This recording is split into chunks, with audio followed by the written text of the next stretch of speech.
how many black folks, or how many people in general, think about if you was enslaved, right? If you were like physically in chattel slavery, right? Like if you were physically in chattel slavery, how many of us raised their hand and said, I would have whipped their ass back.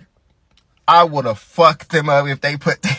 How many of us think the same? How many of us said, to damn with you because I'm not going to let you do that shit to me?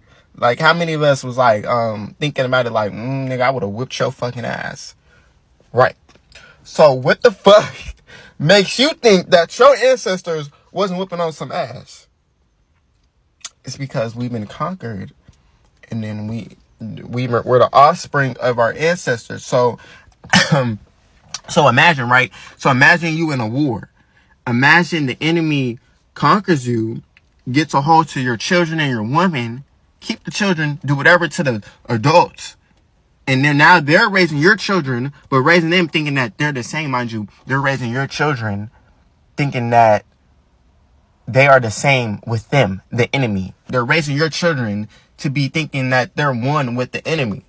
So now when your child grows up, he thinks the shit around him is the norm, not knowing that whatever the fuck he's around is what the enemy has placed in front of him. And the enemy is not on his side, but he doesn't know that. She doesn't know that. She's the offspring of people who got conquered a long time ago.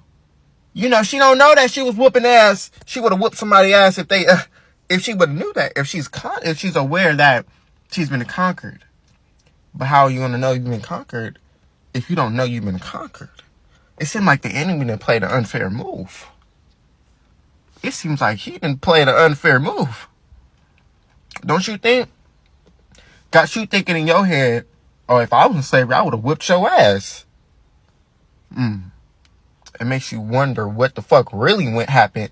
What the fuck really happened than what you motherfuckers just told us in school, because I don't believe nothing you say.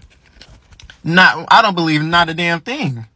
Because all I could think about is if I was in slavery, or if somebody tried to put me in slavery, I would have beat the balls off you. I would have beat you so bad. Like, you just don't know. Like, how dare you try to put me in slavery? Boy, I'll hang you by that motherfucking tree. Like, I wish you would.